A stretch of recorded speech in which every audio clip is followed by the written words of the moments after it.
పెన్షన్లు తీసివేయడం జరిగింది. మరి ఇవన్నీ పైన మరి ముఖ్యమంత్రి గారు ఒక మాట చెప్తున్నారు, అందులో ఒక మాట చెప్తున్నారు. అంటే క్లారిటీ లేకుండా వాళ్ళలో వాళ్ళకే క్లారిటీ లేకుండా చెప్పడం జరుగుతుంది. అయితే మేము ఒక్కటే చెప్తున్నాం, మరి గత ప్రభుత్వాలు మీరున్నప్పుడు ఇచ్చినటువంటి పెన్షన్లు ఏంటి, మరి మీరున్నప్పుడే తీసుకున్నటువంటి పెన్షన్లు, మరి డాక్టర్లు ఏవైతే సదరం సర్టిఫికెట్లు యాన్యువల్గా ఉన్నప్పుడు తీసుకున్నటువంటి సర్టిఫికెట్లు వచ్చినటువంటి పెన్షన్లు ఇవి. మరి అటువంటి పెన్షన్లు నేడు రీవెరిఫికేషన్ చేయించి మరి అర్హులు కాదని చెప్పి తీసేయడం అనేది ఎంతవరకు సమంజసం ఒకసారి ఆలోచించాల్సినటువంటి పరిస్థితి. అందులో భాగంగానే దాదాపుగా వికలాంగులు 1.5 లక్షల మంది వికలాంగులు పెన్షన్లు కోల్పోవడం జరుగుతుంది. 1వ తేదీ రోజున పూర్తి స్థాయిలో పెన్షన్లు కోల్పోయే పరిస్థితి ఉంది. కాబట్టి మేము ఒక్కటే చెప్తున్నాం ప్రభుత్వాన్ని, పెన్షన్లు ఎక్కడైతే ఆ నిలుపుదల చేశారో అక్కడే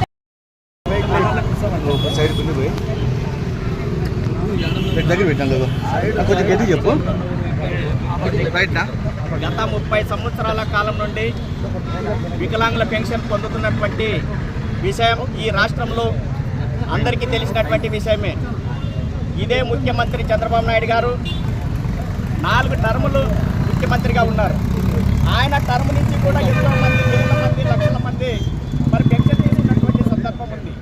అయితే ఈ కూటమి ప్రభుత్వం ఏర్పడినప్పటి నుంచి పెన్షన్లు ఎప్పుడైతే పెంచారో మరి ప్రభుత్వానికి మరి ఆదాయం గంటి కొడుతుందని చెప్తున్నారు. కానీ మరి ఎంతోమంది వేల కోట్లు ప్రభుత్వం కొల్లగొట్టే వాళ్ళు ఉంటారు.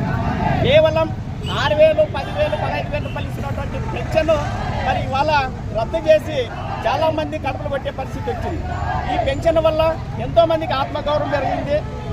ఈ సందర్భంలోనే సంతోషపడేటువంటి రోజుల్లోనే మరి ఈ కోతలు పోయడం వల్ల చాలామంది కుటుంబాలు ఇబ్బంది పడుతున్నాయి, ఆత్మహత్యలు కూడా చేసుకునేటువంటి పరిస్థితి ఈ ఆంధ్రప్రదేశ్లో వచ్చింది. కాబట్టి తక్షణమే ఈ రీసర్వేని ఆపేసి యథావిధిగా ఏ విధంగా అయితే ఇస్తున్నారో పెన్షన్లు అదేవిధంగా కొనసాగింపజేయాలని చెప్పేసి ప్రభుత్వాన్ని డిమాండ్ చేస్తారు.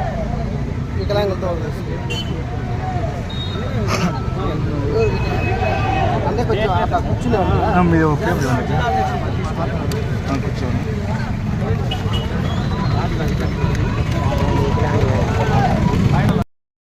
గుర్తించి చాలామంది దాదాపుగా 1,50,000 మందిని ఈ రాష్ట్రంలో పెన్షన్లు తీసివేయడం జరిగింది.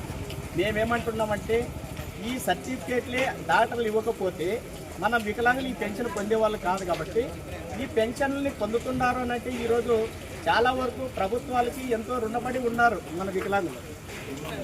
మంచి సమయంలో మంచిగా ప్రభుత్వం పనిచేస్తుందని చెప్పి మరి పెన్షన్ పెంచిన తర్వాత తీసుకుంటున్నప్పుడు చాలా సంతోషపడినటువంటి సందర్భంలో మరి అతి తక్కువ కాలంలోనే చాలా నిరుత్సాహపడేటువంటి పరిస్థితుల్లో వికలాంగులు తీసుకురావడం జరిగింది ఈ ప్రభుత్వం. మరి ఎక్కడైతే ఈ సర్టిఫికేట్లను ఇష్యూ చేశారో ఆ డాక్టర్ పైన వేటేయారు. మరి చాలామంది ఇదే సర్టిఫికేట్లు పెట్టుకొని మరి వికలాంగులకి ఎంతోమంది చాలామంది దాదాపుగా డిగ్రీలు, పీజీలు చాలా పెద్ద చదువులు చదివి వాళ్ళకి ఈ బ్యాక్ డోర్ సపోర్ట్ అనేది తెలియక మరి చాలామంది ఎలిజిబుల్ వాళ్ళంతా నిలబడిపోయారు చదువుకుని ఉద్యోగాలు లేక.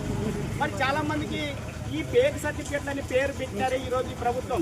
చాలామంది ఉద్యోగాలు కూడా ఆ విధంగానే పొందారు. మరి వాళ్ళని కూడా రీవెరిఫికేషన్ చేసి మరి ఈరోజు తీసేస్తే చాలామంది అసలైనటువంటి వాళ్ళకి న్యాయం జరిగేటువంటి పరిస్థితి ఉంది. కాబట్టి మరి ఏది ఏమైనా కూడా మరి గత 4 టర్ములో చంద్రబాబు నాయుడు ముఖ్యమంత్రిగా ఉన్నప్పటి నుంచి కూడా తీసుకుంటున్నటువంటి పరిస్థితి ఆంధ్రప్రదేశ్లో ఉన్నది. ఉమ్మడి ఆంధ్రప్రదేశ్ నుంచి డివైడ్ అయిన తర్వాత కూడా ముఖ్యమంత్రి ఇప్పుడు 2వసారి మన చంద్రబాబు నాయుడు గారు 4 టర్ముల్లో కూడా వికలాంగులు పెన్షన్లు తీసుకుంటున్నారు.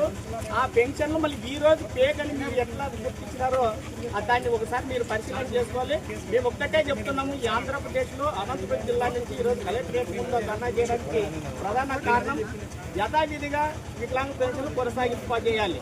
యథావిధిగా వికలాంగ పెన్షన్లు కొనసాగింపజేస్తూ మరి వికలాంగులకి ఏ నష్టం కూడా జరగకుండా ఇప్పుడు 1వ తేదీ పెన్షన్లు ఇవ్వబోతున్నారు.